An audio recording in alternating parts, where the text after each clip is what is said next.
From the land of lakes, this is 10,000 Takes. Brought to you by Minnesota Score Radio.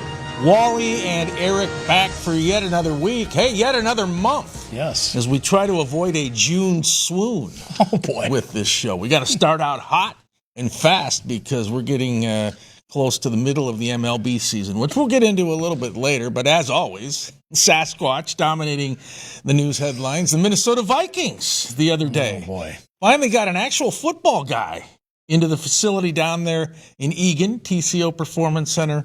41-year-old Nolan Teasley is their GM. Basically a Seahawk in the front office under John Schneider, who's a St. Thomas Tommy. They won the Super Bowl, man. Seattle did. You might as well, if you're going to steal from the best, right? Isn't that the best way to do it? Absolutely. You're going to take But somebody. He can't bring Sam Darnold back with him. No, he can't. News. He can't bring Sam with him. And look, he's going to have some issues right away. They're going to have to patch up that offensive line. You have to figure out whether Harrison Smith is coming back. You have to make a decision with your head coach as to who your quarterback's going to be. Boy, and there's talk about controversy. I mean, already those mini camps. Oh. What's J.J. McCarthy mini saying? camps next week. Oh, what was that? OTAs, Oh, yeah. Excuse me. Do not confuse these off-season workouts. Oh, boy, I tell you. Leave it to the NFL. You have to name different parts of your off-season. Yeah. Okay, so apparently J.J. doesn't sit in the same side of the classroom as Kyler Murray. Is that the way I understood his quote? Basically, he says it's like being in school. I'm on one side of the class, and he's on the other. I don't know what that means. It doesn't sound like JJ's eager to go out and break bread with Kyler Murray. Okay, that's what I thought it meant. I don't want to read too much into it. Let's let it play out. Okay. Is Kyler Murray, and we talked to our friend Chuck Foreman, the former Viking great, on the radio earlier this week, is Kyler Murray going to be the starting quarterback on day one? Well, in my eyes, yes, because his resume is the most impressive of the three quarterbacks they have. Carson Wentz, J.J. McCarthy, and Kyler Murray. Okay. Murray, early in his career, was very good. He's tailed off the last 2-3 years. There's been some injuries. He's got to reprove himself. He has to kind of recalibrate things. And the other thing that's dogging Kyler Murray is the lack of leadership he showed out in Arizona. We'll talk to Warren Moon about it later on in the show because quarterbacks need to be leaders. You don't have to be vocal all the time, but you have to show that moxie and that command on the field that, hey, I'm the floor general. I'm going to get it done. I think Kyler will step up his game there because he knows he's playing for another contract next season. Yeah. If he does well, he wins the NFL lottery, like Sam. He might be on borrowed time, if not, right? I mean, if this does not work out for him, who's going to want Kyler Murray at a high price? It's going to be a low price. It's going to be another bargain for somebody, maybe the Vikings again, depending on how things go this year. So, yeah, I think he is definitely on the hot seat, and we'll see if he can perform. He's the only one. I mean, Carson Wentz had the one season, and then he got hurt right before they went to the Super Bowl. We know the Nick Foles story. They go on and win a Super Bowl right here in Minneapolis. But I just think that Kyler Murray, now is the time. There's no question. And it's now or never. And he had some good years in Arizona, but he could not string them together. Because an overall number one draft pick back in the day by the Cardinals. And, JJ was a high pick, as was Carson Wentz, all in the first round. But I think it's a crucial season for Kyler to prove to, the NFL kingdom, if you will, that I'm still a good quarterback and I can lead a team to the playoffs. Now, back to Teasley. One thing, I've been impressed by Seattle as a model organization over the years. Look, I wasn't too thrilled when they let Pete Carroll go. I liked the job he did there. He won a Super Bowl, and he came seconds away from winning another one, but he decided not to give the ball to beast mode, and that backfired against New England. But point is, Pete had a lot of success out there in the Emerald City, and he worked in sync, in tandem with John Schneider, the GM. They butted heads occasionally. That's going to happen. But they always found common ground and usually made the right choices. That's what Nolan Teasley's going to have to do with Kevin O'Connell. And Teasley was certainly doing it with Mike McDonald, the replacement for Pete Carroll in Seattle. They just won the Super Bowl. That's the key here. Your GM and head coach don't have to agree on everything, but they better have the same vision or this isn't going to work. Yeah. All right.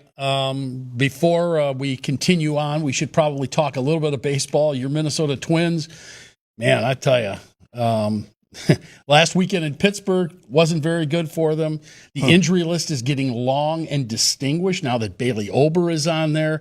Kendry Rojas, they keep losing pitchers left and right. Obviously, they've been without Pablo Lopez all season.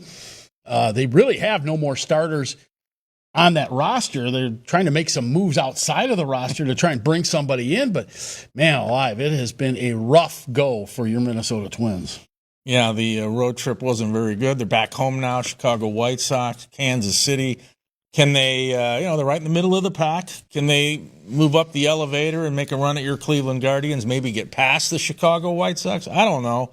I feel like they're such an inconsistent team. Oh. Just when you think they're toast, they have a good week. And then just when you start buying in, they go south again. They need to be more consistent. As you said, the injuries are mounting, but you can't use that as an excuse. Nope. It happens to every team in every sport. Yeah, you're right about that. And I think that if they can't fix the pitching, it is going to be a very, very difficult road to hoe for them the rest of the way. It just is. I mean, you can't win without pitching in this league, and they don't have it right now. And the weather has heated up. True. So if you want to go out and see the Minnesota Twins, tickets are pretty cheap right now. Go check it out. It's a great ballpark, and maybe that ball club will win a few games and give you something to cheer about. Something to cheer about over in St. Paul. Royce Lewis is actually hitting the ball. He hit a bunch of home runs for the Saints. I think that they're going to keep him there a while, though. Even though he's heated up over in St. Paul, I think that they're going to keep him there a while until they feel like, okay, he's hit a stride. There's a difference between getting hot and hitting a stride where you're consistent, and we haven't seen quite that yet with Royce Lewis. They're trying to fix his swing and his approach in the batter's box, because when he came to the Twins 2.5, 3 years ago, he was a comet, blazing through the sky. He hit all those grand slams. He brought energy to the field. We thought this is the next Torrey Hunter. And then he bottomed out. Then injuries happened, and then all of a sudden he lost his stroke. You don't want to if you're a hitting coach, you don't want to give him too much information because, as you know, sometimes hitting is just getting up there, grip and rip, right? Yeah. But they do need to fix some things. Hopefully they do. They need this guy. He's too young to have it wash away this soon. Yeah. See the ball, hit the ball. Right. Right? Round bat, round ball, hit it squarely. Yes, exactly. All right. When we come back, we're going to talk about a legend and a friend of this show, Larry Fitzgerald, on deck next. All right. We are 10K Takes, your purple ticket. Life moves fast, but when that Freddy's hits, you can't help but slow down. Freddy's, this is the good stuff. Try Freddy's new Molten Chocolate Cake Shake and spice it up with Mike's Hot Honey. Stop by any one of Freddy's 6 Minnesota locations.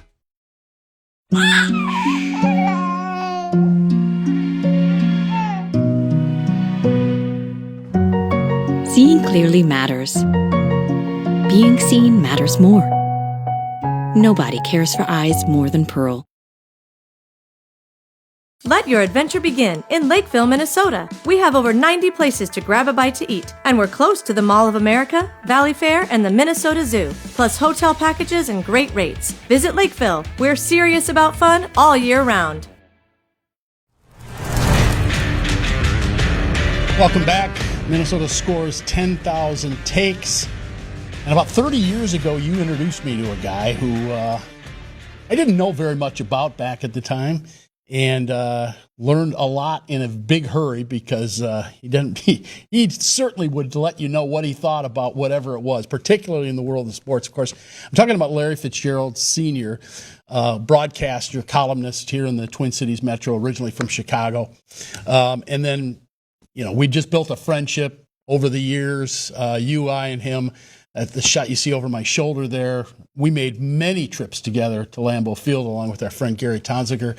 And it was like a party on wheels the entire time. It was like a talk show on wheels is basically what it was. The three of us, the four of us. And we lost him this past Monday. And it's, we haven't seen him around for a little while. It's been, a few months since we've seen him. We had him on the radio show a couple months ago, but unfortunate and really a big loss in the sports community. No question. I mean, crushing news, devastating, a gut punch. And, Larry, I think most of our viewers think of him as a sports guy, and that's how they got to know him, either on the radio or on television. But we knew him as a person. He was just a fun guy to be around. As you mentioned, those road trips to Green Bay, it was like a monologue for 4.5 hours heading east to Lambeau Field. And, we took our jabs at each other, and it was a lot of fun. But the one thing about Larry, he had a great work ethic when it came to this business. He was a press box fixture. That's why it was so odd.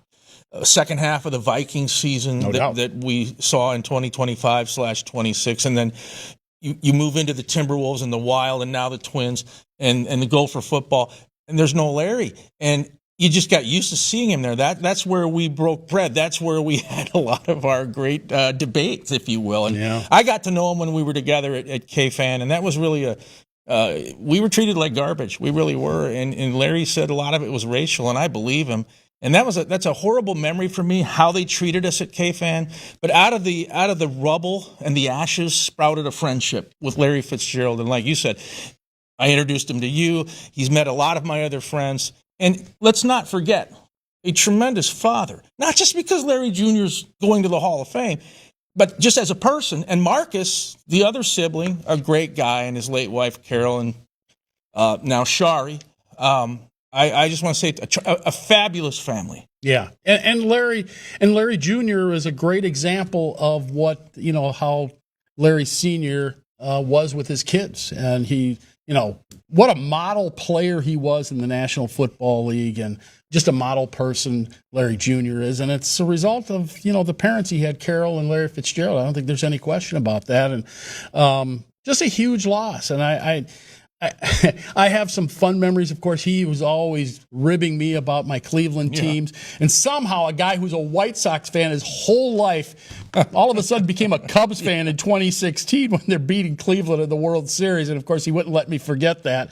And I wouldn't let him forget the fact that he crossed over and became a Cubs fan just to chide me. I have a funny feeling. But it's somebody that we're going to miss. And I think that, as I said a little bit earlier, I think that the sports community is going to miss Larry because he was, as you said, a fixture. It's hard to walk into this press box and not see Larry anymore. No, and I have so many snapshot memories, that I've been reflecting on the past few days, and we'd need 3 hours to get them all out there. I remember going to the Final Four in '97.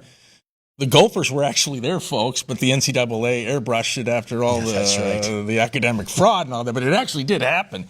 And I spent a lot of time with Larry in downtown Indy, and I remember we went into a fancy restaurant, right? And there were ropes. You couldn't get behind the ropes, and there was a guy standing behind it. And I said, "You know who that is, Larry?" And he says, "No, who is it?" I said, "That's Sam Malone, Ted Danson. Cheers." And so Larry immediately said, "Hey, what's up?" And he goes, "Hey, guys, where are you from?" And he said, "Minneapolis." And I said, "I love your show, Ted." And Larry says, "Well, how come you didn't have any more brothers on Cheers?" And Ted says, "Good point, Larry." See, and that's the other thing. Larry was very much like Sid in a lot of ways because he knew a lot of people, man. No matter where you went, Larry knew people, and people knew Larry. So, and I'll never that shot you see over my shoulder there. That was that might have been the same day that we tried to get into the parking lot at Lambeau Field, and they weren't going to let us in. But Larry said, "Pull up there." So he pulls up, and it was the year after his son had gone to the Super Bowl and gotten him a Super Bowl ring. Larry pulls out his Super Bowl ring, shows it to the parking attendant. The guy waves it. Good as gold. and his parking spot at Wild Games was better than the one Melvin Carter got. It was right outside of the arena. Remember that? I couldn't believe he didn't get towed. On the sidewalk. It was unbelievable where he parked for Minnesota Wild Games. Yeah, Larry, he did it all. We are going to miss him. We're going to talk more, Larry, coming up next. Warren Moon, Hall of Fame quarterback, is on deck. Stay with us.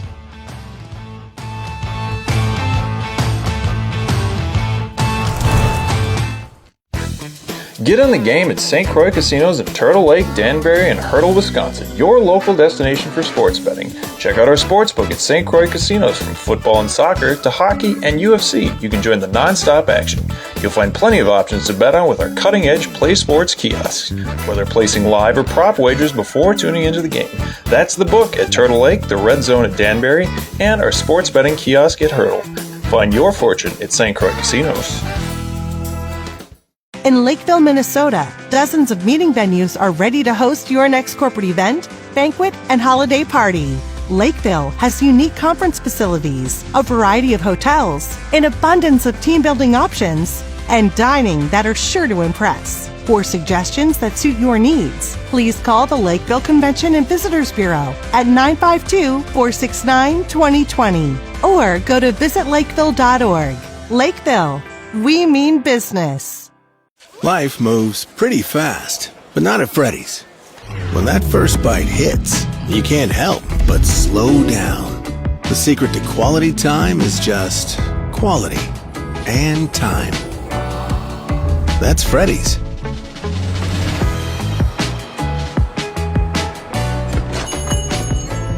Mom, what's wrong with them?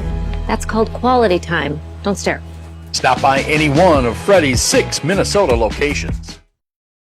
I've been meaning to give you these for many years. I think they're perfect.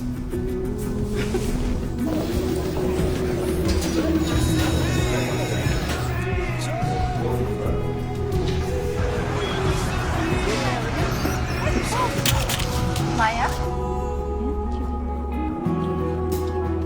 Oh, I love your earring. Why didn't you try these? It isn't just about vision. It's about care.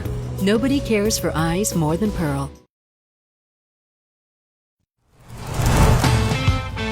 We are Minnesota Scores 10,000 Takes, and we're going to continue talking about our friend who recently passed, Larry Fitzgerald. And joining us now to talk about him is a Hall of Famer, Warren Moon. Warren, Larry has been around in these parts now since the late 70s into the early 80s. I know he covered you when you played for the Vikings.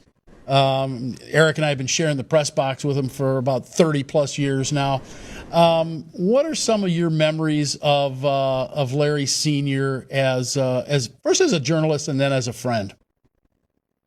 Well, I remember first meeting him at my first press conference when I came there to sign with the Vikings, and he came up and introduced himself and let me know kind of who he was and what his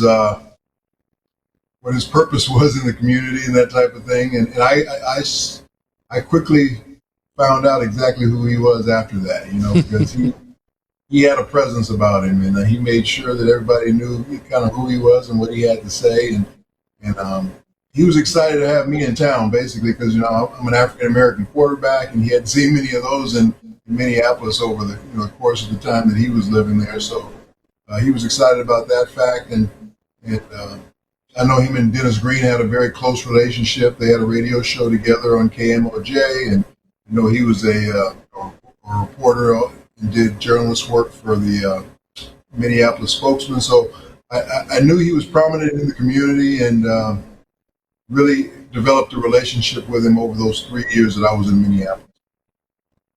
Warren, it's very safe to say you were a trailblazer. As a lot of us know, you had to take the hard way to get to the NFL because there was a time when they just did not let black quarterbacks play. But once you got there, you had a Hall of Fame career with Houston, Minnesota, KC, and Seattle. Do you view Larry as a trailblazing reporter in the Twin Cities? Because he broke a lot of ground here. Oh, yeah. I do view him as that, and especially in that part of the country. His voice was very well needed in that community, and he made sure everybody knew his voice was going to be heard, and he made sure nothing got by on any type of subject that had to do with African Americans. He was a great representative for the African American community, and basically anything that he felt that was unjust. It didn't have to be just African Americans. It could be anything. But Larry was on the side of doing what was right and what he felt was right, and he always made his opinion known about any subject or every subject that was, whether it was about sports or anything else in life in general. So that's when I also met Larry Jr. Larry Jr. was a ball boy on our football team at the Vikings. He would work with us in the summer. I'd play catch with him on the sidelines, and I could tell that he was going to have a future later on, just because of the way he worked and how interested he was in becoming a football player, a college football player at the time he was in high school. Yeah, and speaking of Larry Jr., obviously this is a terrible thing for the family to happen, well, at any time, but just a couple of months from when Larry Jr. is going to be inducted into the Hall of Fame. As a Hall of Famer, how important was it for you to have family there, and how difficult do you think this is going to be for Larry Jr. to handle this situation as it is? Yeah, family and friends are a lot of what your journey was all about. That's why you want all those people there to thank them for the part that they played in your journey as far as your success, because you couldn't get there to that level without other people in your life. And no question about it, Larry's dad was a big influence in his life. So for him to not be able to be there and see his son be enshrined, I know it's a big hurt for Larry, for him to not be there. He lost his mom, a few years ago as well to breast cancer, so he won't have any of his parents there, and that's kind of a shame for him. I did have my mom there. My dad passed when I was a really young boy, so I didn't have a life with him like Larry did with his dad.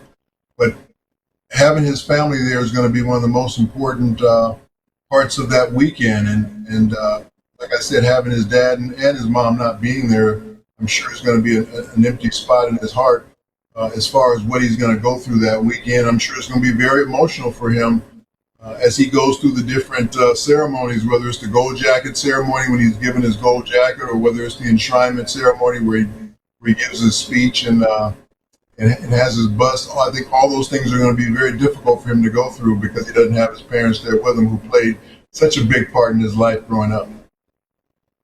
My hunch is, though, Warren, and it is very sad what you just said, the extended family is you, Chris Carter, Randy Moss, John Randall.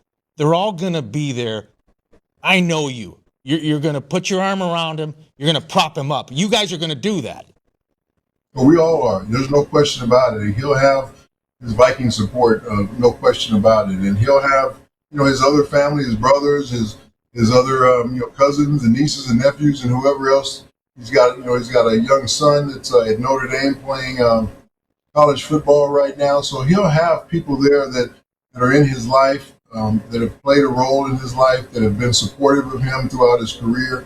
He'll have that. There's no question about it. But there will be a hole left there because of the role that his dad played in his life growing up. Warren, pivoting away from Larry just for a moment, I wanted to ask you your thoughts.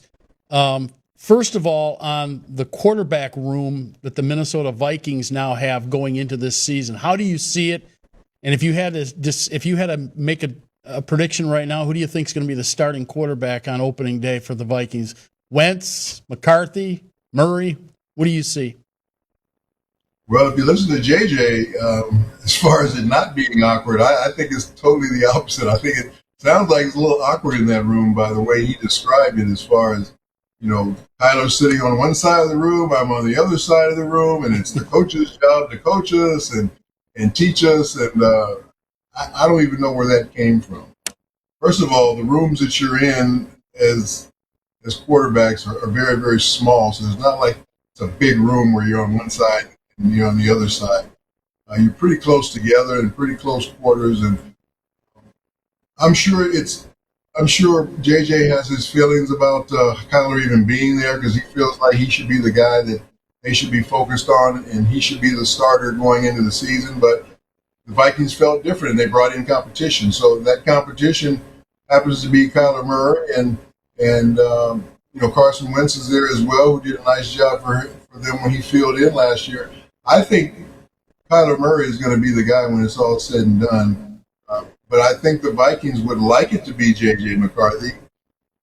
But they got to put a little bit of pressure on the young guy and let him know that it's just not his job to have. He's got to improve. He's got to get better at a lot of different things before they're ready to give him the reins. All right, Warren, appreciate your insights on Larry and Larry Jr. And, of course, as always, your thoughts about the Vikings quarterback situation. And we'll be talking to you again later on this summer when they finally hit the training camp. All right, I appreciate it. Look forward to talking to you guys. Take care. All right, see you, Warren. He is Warren Moon, Hall of Fame quarterback, with us here on Minnesota Scores 10,000 Takes. Stay with us.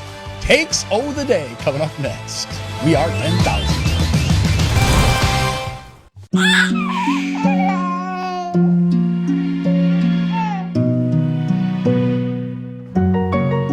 clearly matters. Being seen matters more.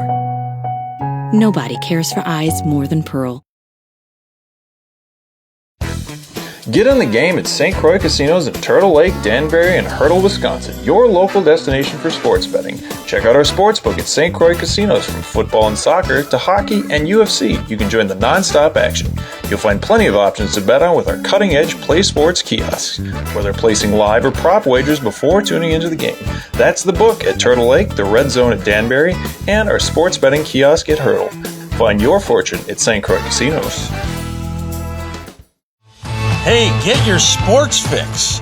By tuning in to 10K Takes, we cover all the Minnesota teams. Vikings, Twins, Wild, Gophers, you name it. Fox 9 Plus and the Fox Local app. In Lakeville, Minnesota, dozens of meeting venues are ready to host your next corporate event, banquet, and holiday party. Lakeville has unique conference facilities, a variety of hotels, an abundance of team-building options, and dining that are sure to impress. For suggestions that suit your needs, please call the Lakeville Convention and Visitors Bureau at 952-469-2020 or go to visitlakeville.org.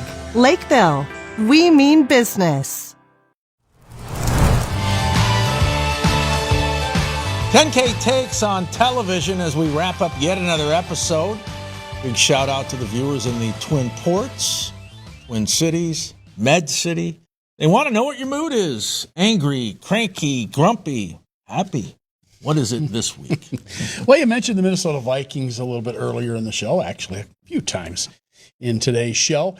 They have been propping up girls flag football for the last couple of years. High school girls flag football. They play games on Sunday. I think their playoffs are coming up here in the next few days. And it's been a huge success. They started out, I think last year they had like 50-some teams. Now they're up over 100 teams. And so the Minnesota State High School League is taking it under consideration and make it an official sanctioned MSHSL sport.